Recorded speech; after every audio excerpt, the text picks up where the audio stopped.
Good to see everybody this morning. Hope you've had a good morning so far. I like it how Colorado went straight from like end of summer into like middle of winter within like 2 days. That was quite a transition. So hope you enjoyed playing in the snow. Maybe you had the day off from school, or you got to work from home with your kids running around the house with you while you were working from home. But hope you guys had a good weekend and enjoyed the weather. So we're in the middle of a series called Leave It Better Than You Found It. And I really love the theme of this series and the title of it. Last week, Michael talked about leaving your family better than you found it. And he talked about our legacy. And he wrapped us up last week and said it's too big of a chance to leave your family legacy up to chance. So I hope if you missed that message, you go back and watch it online or go listen to it because it was a great message. So we're going to continue in the middle of this series today. And as I was getting ready for this message, I was thinking about leaving something better than you found it. And my family, we like to spend time in the mountains, okay? We like going up into the Rockies. Anybody else, you like going to the mountains? Anybody, you're mountain people? Yes, okay? Usually, for me, we go in the mountains a lot during the summer, okay? I'm from Georgia. I've got thin blood. So when it's cold, like I just don't do good in the mountains. So we go up in the mountains a lot during the summertime. We like to go camp. We like to kind of go off and hit like Forest Service roads and go do some off-roading and kind of get really as far out as we can. Like we want to get away from cell service. We want to get away from any type of like civilization. We just want to get as far out as we can. To the point, if we get a flat tire, it's a bad day, okay? Like, we try and get as far out as we can. And I love that. I love doing that because the farther out you get, the less sign of people that you find in the mountains, okay? Like, you get far enough out, man, you don't find restaurants, you don't find gas stations. You get far enough, even farther than that, you don't see any signs of people. But unfortunately, sometimes when you're out there, you will find traces that people have been there. Unfortunately, when you get in the mountains, you'll get to a campsite and you'll find maybe like some trash or some cans or you'll find, like leftover from somebody's campsite before. And so what we've done, because we've been taking my kids camping since they were like in diapers and like in a crib, basically in the tent, we have implemented a thing to where we get to a campsite, we get where we're going, we hand them a trash bag and we send our kids out to go start picking up trash at our campsite because we want to leave it better than we found it. It's a whole campaign called Leave No Trace, and so we want to make it look like nobody was ever at this campsite ever before. And so a couple years ago, my kids were really, really little. I took them camping without my wife, which there's goods and bads with that. Goods are we still went camping. The bads are the kids barely made it out. Like, I'm being honest. It was close there for a second. And so we get to our campsite, and we're pretty far out. And so I'm having my kids go around and pick up trash, and they're bringing me cans and, like, bottle tops and all kind of stuff. And then one of my kids, who will remain nameless because she might watch this one day, or he, you never know, walks up to me as proud as she can because she found something by a tree. She brought me this wadded-up white piece of paper, which, if you've ever been camping, you know what that is. If you've ever been to the bathroom, you know what that is, okay?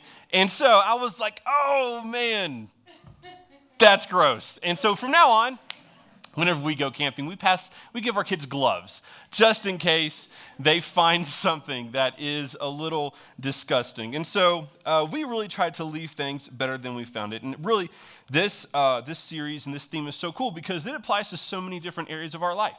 There are so many different things in our life that we can put in some effort and leave it better than we found it. Some things are more gross than other things, but we can all find something in our life to apply this to. So last week we talked about family. So this week our focus today is going to be on our city. We're going to focus on leaving our city better than we found it. Now, obviously, hopefully you used maybe some GPS to get here, but our church is located in Thornton, so that's the emphasis for today. But no matter where you live, if you live in Brighton or Erie or Broomfield or wherever you live, like these same concepts are going to apply to you. So please don't write me off just because you don't live down the street from our church. Now, some of you, the moment I mention our city, you maybe rolled your eyes just a little bit, okay? You maybe kind of were like, I don't know if I'm going to buy into this one because when I say we're going to leave our city better than we found it, at least for me, the first thing I think of is city government. So that's all I think of is people that work in the government. So maybe if you're like me, you might be a little cynical and think, no, there's people who get paid to make our city better. That's why I pay taxes, okay? Like, you think that it's only people who are city government employees that are here to make our city better. You think of police or the people that drive the trash trucks or the snow plows. They cut the grass in the park. They manage the rec center. If we're not careful, though, as a church, we will wrongly assume that making our city better is only relegated to those who receive a paycheck from the city. And if we're too honest, we might actually kind of like it that way. Because there's parts of our city or parts of our community that we really don't want to go to. We drive through parts of our city and we're like locking our doors. We look around and we're like, man, somebody should do something about this. Somebody should make this better than what it is. And so we think somebody should do something about it. Well, I hate to break it to you, but making our city better is not just for those who get a paycheck from the city of Thornton or the city that you live in. There's an entire group of people that are called to make their city better. They are commissioned. They have a command to go and do that. So in 1 Timothy chapter 6, there's a guy named Paul, and he wrote to a young guy named Timothy, who that book is named after. And Timothy was a young pastor. He was pastoring a church in a city called Ephesus. And Ephesus is in modern-day Turkey. It's the same place where the temple of Artemis is at. Used to be one of the 7 wonders of the ancient world. And Paul writes Timothy a letter, and he's trying to help Timothy guide Jesus followers in a city and how they should live in their city. And in 1 Timothy chapter 6, verse 18, Paul says this: instruct them to do what is good, to be rich in good works, to be generous and willing to share, storing up treasure for themselves as a good foundation for the coming age, so that they may take hold of what is truly life. Paul's instructions to Timothy in this verse are very clear. It's very, very simple. He says for them to be rich in good works, to do good things, to be generous and willing to share. But the word in the Greek here that Paul uses is parangelo, okay? And that means that when he says instruct them, that means it's a command. It's not this gentle nudge, or he's not saying, hey, Timothy, suggest to your people, or maybe you should give them a little bit of a push. No, Paul is telling Timothy, hey, I'm commanding you, like command your people in your church to go and do these things.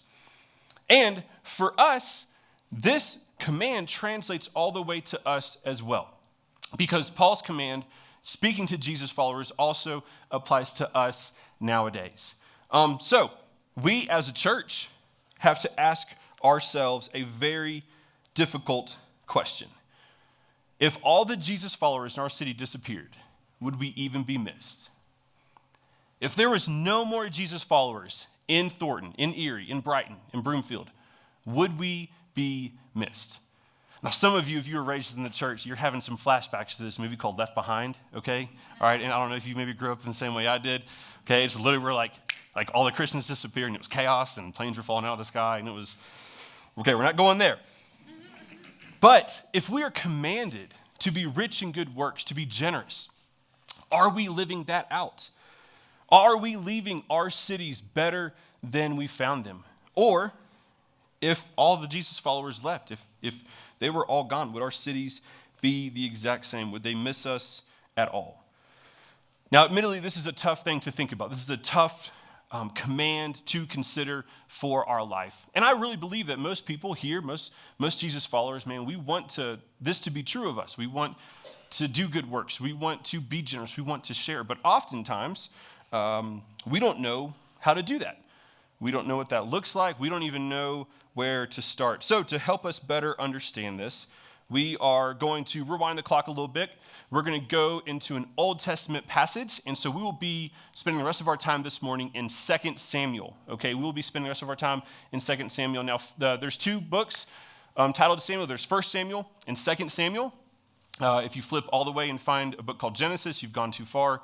If you flip to the right and find a book called Psalms, you've gone too far again. It's kind of in the middle of those 2.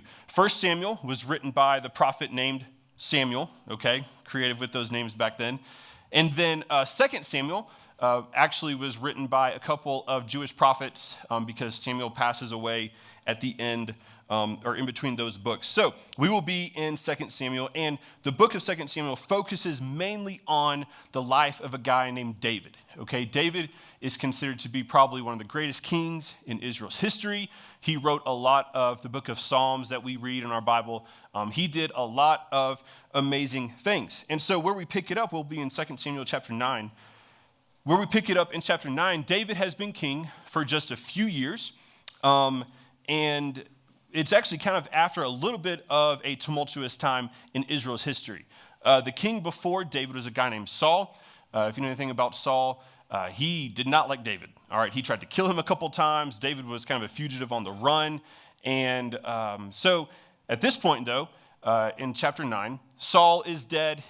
Saul's heir to his throne, Jonathan, has also died in the same battle as King Saul. So David is now king after a couple of years, and this is where we pick it up in 2 Samuel chapter 9, verse 1. It says this: David asked, "Is there anyone remaining from the family of Saul I can show kindness to for Jonathan's sake?" There was a servant of Saul's family named Ziba. They summoned him to David, and the king said to him, "Are you Ziba?" "I am your servant," he replied. So the king asked, "Is there anyone left of Saul's family that I can show the kindness of God to?" Ziba said to the king, "There is still Jonathan's son, who is injured in both feet." Now, a little bit of context just for a second. Jonathan and Samuel, so King Saul, his son was Jonathan. Okay, that was going to be the heir to his throne. Jonathan and David were like tight. I mean, they were boys. They were inseparable, best friends. They loved each other. They had a deep, close relationship. So David is reaching out, wanting to bless that family. And so we continue in verse 4. The king asked him, "Where is he?" Ziba answered the king, "You'll find him in Lo-debar at the house of Mechir, son of Amiel." So King David had him brought from the house of Mechir, son of Amiel, in Lo-debar. Mephibosheth, I feel like he was called Mo a lot back as he was growing up. Just an idea. Mephibosheth, son of Jonathan, said to Saul, son of Saul, came to David, fell face down, and paid homage. David said, "Mephibosheth, I am your servant," he replied. "Don't be afraid," David said to him, "since I intend to show you kindness for the sake of your father Jonathan. I will restore to you all of your grandfather Saul's fields, and you will always eat at my table." And then we jump to verse 11.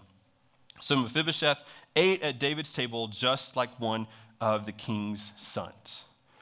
Now, I absolutely love this story. King David, man, his life had ups and downs. He had amazing things he did, and he had some mistakes that he made. But this is one of the most amazing things I see in David's life. And there are several lessons for us as Jesus followers living today, especially in relation to leaving our city better than we found it, that we can take from this story in David's life, because he does some good things here. And the first one is this. We see in David's life that we have to seek out opportunities to be rich in good works. We have to seek out opportunities to be rich in good works. When we look back at verse 1, somebody doesn't bring this idea to David, okay? This guy, Mephibosheth, doesn't show up like begging and asking for help. There's nobody petitioning David to do this. David intentionally seeks out an opportunity to go and to help and to bless this family. He wants to do good works and help them. I don't know if you've ever heard this saying, if you go looking for trouble, you're sure to find it, okay? I don't know if you've ever found that true in your life. Anybody? Okay, so before freshman year of college, which is where most silly things happen in your life, okay, me and some friends went down and we spent a week in the swamps of Florida, okay? I've got some redneck family that lives down there. It's a long story, okay? And so we went to go canoe on this river that was down there because we were like, oh man, we want to see some natural wildlife in Florida, like, which is everything that wants to kill you. That's all that's in Florida, okay? So we wanted to see, like, there's wild hogs down there. There's a lot of deer. So we were like, okay, let's go canoeing down this river and let's see what we can find. Let's look for some wildlife. And so we were canoeing, and there's these little offshoots. There's like the main river, okay? It's called the Swanee, and there's these little offshoots that feed it from springs. And so we found this offshoot on the river, and it was like low-hanging branches. It was really shallow, but the Suwanee is a dirty river. I mean, it's like you put your hand in, it disappears. You can't see anything. So we go canoeing down this little offshoot, and we're looking around. We don't see anything, and then all of a sudden, like literally right beside our canoe, this alligator head just surfaces out of the water. Okay, not like in some crazy, like loud splashing motion, but like you've seen Discovery Channel, anybody? Yeah, okay. Yeah, the way like the eyeballs and the nose come up, that's exactly what happened. And I was like, we were looking for wildlife, okay, but I did not know the wildlife was also looking for us at the same time. And I panicked, man. That was one of the scariest moments I've ever had on the water. But we kind of have to do the same. We have to go and look for opportunities to be rich in good works. If we just sit around and wait, these opportunities are not going to present themselves. David had to go out and look for a way to bless this family. And there's another thing I want you to notice real quick before we move on. David only does what David can do, okay? It says that Mephibosheth, he was crippled basically. Like his legs didn't work. Something happened to him that had given him a handicap. David's not a doctor. He doesn't try and fix this guy's legs. He only does what he is able to do, what God has gifted him to do. He provides for this guy. He invites him to be at his table. So you and I, we don't need to begrudge what other people can do versus what we can do. God has gifted you in specific ways. He has given you talents or a passion for something or the ability to provide. You should lean into the way that God has blessed you in your life to help you in those good works. That's what you need to do. You need to lean into the things that God has given you. Don't try and do what somebody else can do, and don't sit on the sidelines because you can't do what another person can do.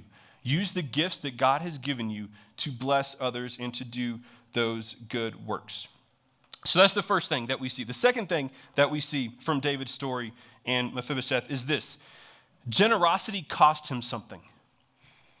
Okay, Paul was commanding us to be rich in good works and to be generous. And for David, generosity cost him something. David not only seeks out this good work that he's not obligated to do, but he does it in a way that is very costly for him. He does it in a way that is a big deal because in ancient kingdoms, the seat at the king's table that's reserved seating. Okay, you don't like waddle up to the palace and be like, a table for two, please, and I'm gonna hop in with the king. No, that was a special reserved place at the king's table. That was not unlimited seating, okay? That was typically for the king's sons sat there, military, like high-ranking generals, government officials, people with influence, people with power sat at that table. So it's an important seat.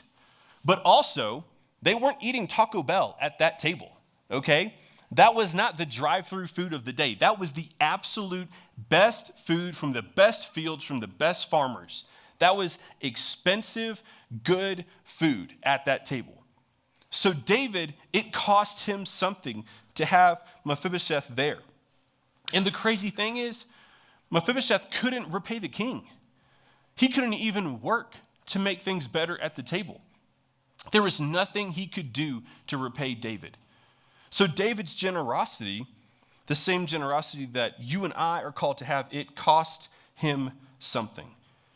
That seat at the table was costly. So with that in mind, we have to ask ourselves this. Is my generosity costly or convenient? The generosity that I practice in my life, is it costly or it's convenient? Let me explain it to you this way. I love Christmas time. Listen, life is hard enough. Let's play Christmas music like the moment Thanksgiving gets here, maybe a couple days before, and let's just have some fun for a month and a half. Like, I love Christmas, okay? It's amazing. And one of my favorite things about Christmas is you go, if you're like me, you go to Walmart, okay? And they have those guys out front with the little red kettle, okay? Back in the day, they would dress up as Santa. If you volunteer for them, dress up as Santa, and they ring the little bell. Okay, it's a Salvation Army little kettle that you fill. So I love that, and I think we should donate to that. But that's convenient. Like, they have made it very convenient. As you're walking into a store about to spend money, You're like, oh, okay, hold on. Give me 1 second. Oh, let me go back to the car. And you grab like whatever like cup holder change you can find in your car that's kind of sticky, okay? And you drop it in. It's 75 cents, maybe $1, but that's convenient generosity. It's costly generosity to sign up with the Salvation Army to feed people who are struggling with homelessness on a Saturday morning for 4 hours. That's costly. There's a difference. There's convenient generosity and costly generosity. Yep. Also, maybe when you're checking out at a store, some stores do this. Okay, you'll swipe your card, and they're like, hey, do you want to, like Firehouse Subs. I love Firehouse Subs. That's a great sub. And they're like, hey, do you want to donate the last 7 cents to round up to the next dollar? And you're like, don't know. Not sure. That is convenient generosity. It doesn't hurt to drop an extra 7 cents on your debit card. That's not going to ruin you, okay? Compared to it is costly generosity to go and volunteer with a ministry to serve somebody a Thanksgiving meal who otherwise will not have it. To give out winter boots to people who will have frostbite if you don't give them those boots. There's a difference. There's a difference between costly generosity and convenient generosity. Paul tells us to be generous and willing to share. And I'm really afraid that we've kind of been lulled into thinking that all we need to do is convenient generosity when there's so much more available to us. We see David's example that his generosity, the kind that we're called to, is not convenient, but it is costly. So Paul tells us to be rich in good works, to be generous and willing to share. And we see that in David's life, that he seeks it out, that it costs him something. But finally, we see something from David's life that makes us even more uncomfortable. He has generosity with someone that would have been included as his enemy. Mephibosheth would have been somebody that technically would have been an enemy of David's. Yes, he had a relationship with Mephibosheth's father, Jonathan, but Jonathan's father was the king before David. That was the regime reigning over that country before David took over. Let me give you some historical context here. When one king dies and another king comes in and kind of takes over, especially then when they're not in the same bloodline, you know what you do? You don't bring in the former king's staff to come and work in the office with you. We see this all through history. You wipe out anybody who could possibly bring back any type of old regime that used to be there. You kill them. You get rid of them. You annihilate every single person from that family. You don't bring them to the table. For example, back in 1483, we're going way back, King Edward IV of England died, and he had 2 sons. They weren't even grown-ups. These were children. He had 2 children, and a guy named, eventually, King Richard III made sure that he became king instead of this guy's 2 children.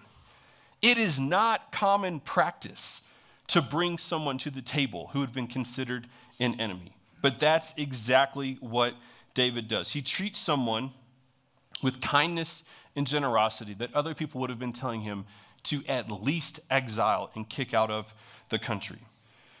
And so when it comes to leaving our city better than we found it, if you're seeking opportunity for those good works and you're willing for it to cost you, there's going to be times where you cross paths with someone who you disagree with in every way possible.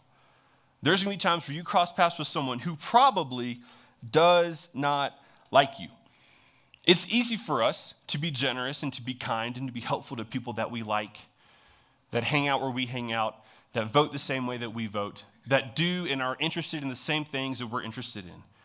But that's not the type of generosity and the type of good works that we are being called to do. We are called to be generous to those that we don't agree with, that don't agree with us, that don't like us, that are different than we are. That is who we are called to be generous to. Now, church, I recognize that these principles that we see from Paul's command that he gave Timothy and the things that we see in David's life, they're not easy and they certainly aren't comfortable for us to live out in our day-to-day life. And at this point, you honestly might be writing this off a little bit and think, you know what, actually, I think I'm going to stick to the little red kettle at the door. That's kind of the standard I'm going to keep. That's where I'm going to go. But please, Hear me when I say that in order for us to leave our city better than we found it, we have to take these things seriously. It is important, and it's important for two big reasons. The first reason is this: our good works show and help share our faith. Your good works show your faith, and they help you share your faith. James 2:18, James was the brother of Jesus who did not believe in Jesus until after he rose from the dead. He says this, "But someone will say, 'You have faith and I have works. Show me your faith without works, and I will show you faith by my works.'" For James, it is serious for us to live out our faith in good works. And by living in our community where we have good works and we're generous and willing to share, and it will create opportunities for you to share the gospel with those that need it. People who need the hope of Jesus to save them, to bring salvation to them. We aren't just doing good works to feel good or to pat ourselves on the back or to have a tax write-off at the end of the year. We do good works. We are generous in order to advance the hope of the gospel, in order to share Jesus with others, because that ultimately is their greatest need above everything else in their life. We do these things so that way we can share the gospel with others. That's the first reason. The second reason it's important for us to follow Paul's command, because of what he says at the end when he's talking to Timothy. Let's go back. 1 Timothy 6:18, it says, "Instruct them to do what is good, to be rich in good works, to be generous and willing to share." And then look at this last verse. "Storing up treasure for themselves as a good foundation for the coming age, so that they may take hold of what is truly life." What is truly life? Paul knows that by living a life, prioritizing good works and generosity with others, we begin to let go of the temporary things of this world. And we begin to focus on God's kingdom and what God says is most important. We see this in Scripture often, that earthly riches, that those types of things are just temporary. But the things that God has called us to do good among people, to help people, to be generous, those are things that make us rich and will help bring God's kingdom here on earth. It has an eternal value to it. It's not something that is temporary and will fade away here. Here's our bottom line for this morning as we get ready to wrap up. Let the need for the gospel in our city motivate your good works. Let the need for the gospel be what motivates your good works here in Thornton, wherever you live, in Frederick or Broomfield or Brighton or wherever.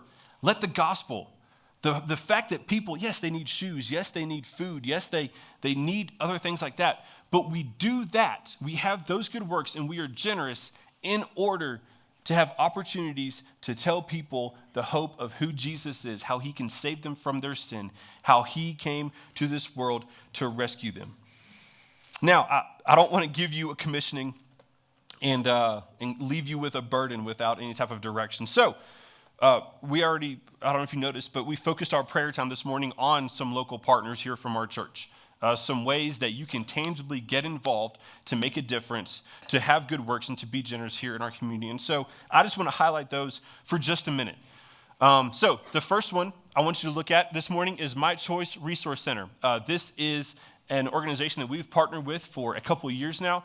This is a pregnancy center that helps women who are experiencing either a crisis pregnancy or don't have that much support in their life. They give them everything from diapers and supplies and food to counseling, parenting resources, ultrasounds. Like, this ministry knocks it out of the park, okay? These people absolutely devote so much of their time. And so they need physical donations, diapers, baby formula, baby clothes. Like, who doesn't like shopping for cute little baby outfits? I mean, like, come on, like, that's, or you can order something from Amazon. Like, it's so many things that they need tangibly, but they also need people's time to come in and help and talk to these women and encourage them and counsel them and point them towards other resources.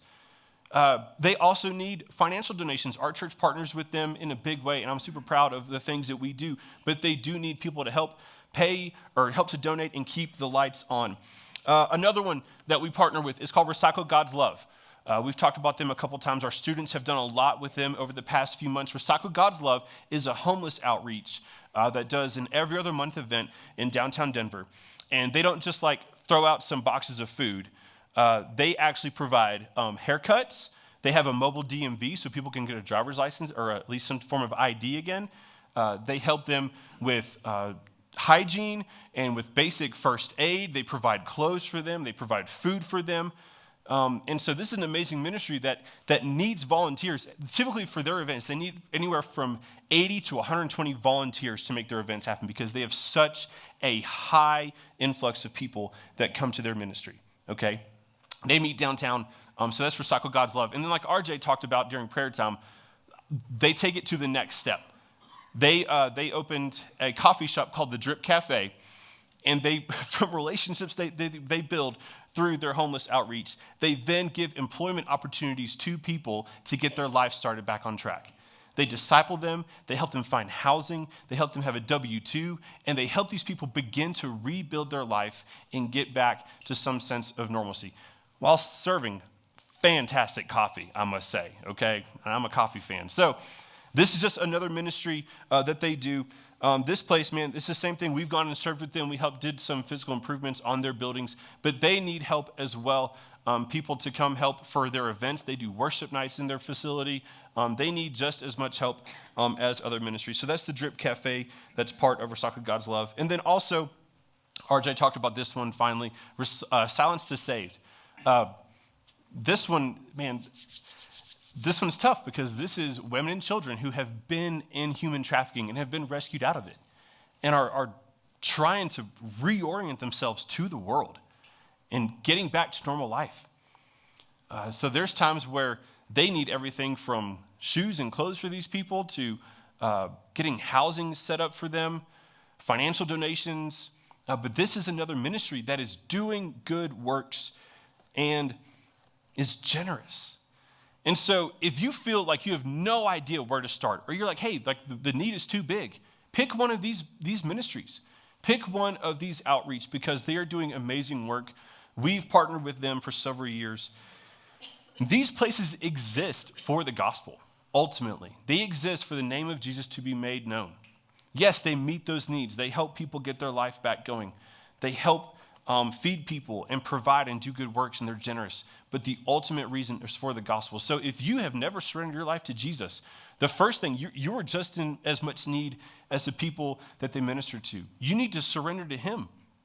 Man, Jesus came and died for you to pay the penalty for your sin, to make you right with God. That's the first thing you need to do, is to confess your sin and acknowledge him as Lord. Because that's the same reason all of these places exist. Now, church, please don't limit yourself to these 4 places that we mentioned. Don't neglect your shut-in neighbor because you dropped off some shoes in the lobby of our church. Okay? Don't pass by a family in need and let them be cold and hungry just because you already dropped a couple toys in a bin. Be actively looking the same way David was. My hope for our city is that if all the Jesus followers disappeared, that they would feel it. That there would be a huge gap and a huge need because followers of Jesus were stepping up in Erie and in Brighton and Frederick and in Thornton and wherever you live, wherever you work. My prayer is that the Jesus followers, that we would do these things that Paul told us to do and that we saw in David's life. We would look for these opportunities, man. We would be generous in a way that cost us something. So be on the lookout. Our city would look different, our neighborhoods, the schools your kids attend, even the jails here in our communities would look so different. There would be hope. There would be light. People's needs would be met. If we, as Jesus followers, did these things that Paul commands us to do, to be generous and to do good works, I pray that for our church, and I encourage you to look for opportunities, to find a place to do the things that Paul has called us to do. Let's do it, man. Let's leave our city better than we found it. Before we leave today, I want to ask you a couple questions. First one is this: where am I looking to do good works?